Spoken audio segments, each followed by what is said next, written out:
ಈ ದೇಶದ ಹೆಮ್ಮೆಯ ಪ್ರಧಾನಮಂತ್ರಿ ನರೇಂದ್ರ ಮೋದಿಯವರು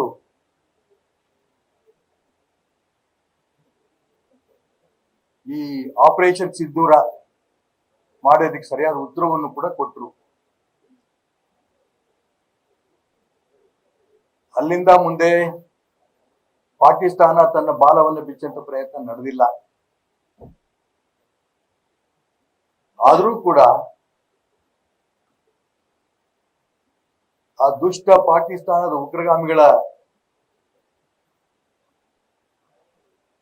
ಅಮಾಯಕ ಹಿಂದೂಗಳ ಕಗ್ಗೊಲೆ ಏನಾಯ್ತು, ಅವರ ಆತ್ಮಕ್ಕೆ ಶಾಂತಿ ನಾವೆಲ್ಲರೂ ಕೋರಿದ್ದೇವೆ. ಅವರ ಆತ್ಮಕ್ಕೆ ಶಾಂತಿ ಕೂಡ ಸಿಕ್ಕಿದೆ. ಉತ್ತರವನ್ನ ಈ ದೇಶದ ಸೈನಿಕರು ಆಪರೇಷನ್ ಸಿಂಧೂರದ ಮುಖಾಂತರ ಉತ್ತರ ಕೊಟ್ಟಿದ್ದಾರೆ. ಮತ್ತೊಮ್ಮೆ ಪಾಕಿಸ್ತಾನ ಈ ದಿಕ್ಕಲ್ಲಿ ಯೋಚನೆ ಮಾಡಲ್ಲ, ಈ ನಂಬಿಕೆ ಕೂಡ ಇದೆ. ಈ ದೇಶದ ರಕ್ಷಣೆ ಮಾಡೋ ದಿಕ್ಕಿನಲ್ಲಿ ಎಲ್ಲ ಭಾರತೀಯರು ಒಂದಾಗಬೇಕು ಅನ್ನೋ ಪ್ರಾರ್ಥನೆ ನಾನು ಮಾಡ್ತೇನೆ. ಇಷ್ಟು ಮಾತ್ರ ಈ ಸಂದರ್ಭ ನಾನು ಹೇಳ್ಬೋದು.